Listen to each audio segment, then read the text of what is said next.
বলেন, মা ইয়াজালু আবদি ইয়াতাকাররাবু ইলাইয়া বিন-নওয়াফিল, বান্দা যত বেশি নফল ইবাদত করতে থাকে, করতে করতে করতে করতে বান্দা আমার কাছের নৈকট্য প্রাপ্ত বান্দা হয়ে যায়।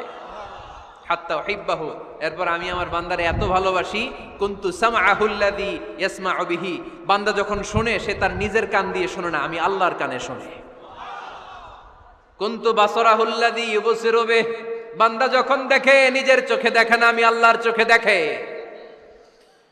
ওয়ায়াদাহুল্লাতী ইয়াবতিশু বিহা, বান্দা যখন কিছু ধরে বান্দার হাতে ধরে না, আমি আল্লাহর হাতে ধরে।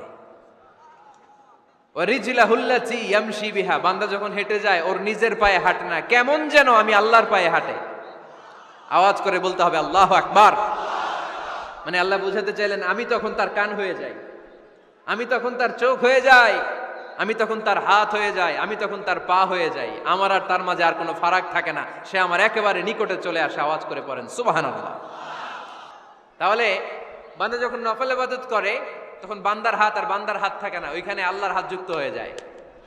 বান্দার পা থাকে না, সেখানে আল্লাহর পা যুক্ত হয়ে যায়। বান্দা যখন দেখে নিজ চোখে দেখে না, আল্লাহর দৃষ্টিশক্তি সেখানে যুক্ত হয়ে যায়। চিল্লায় বলেন ঠিক কি না? এজন্য নফল ইবাদত করতে রাজি আছেন তো?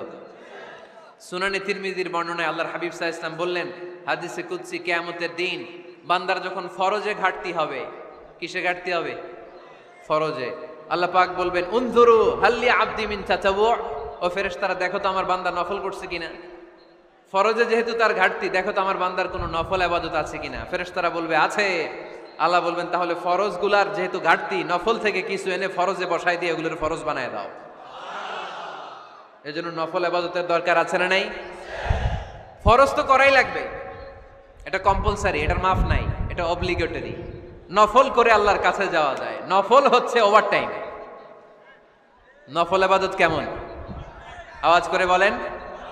তাহলে কোরআনের আলোকে আমরা জানলাম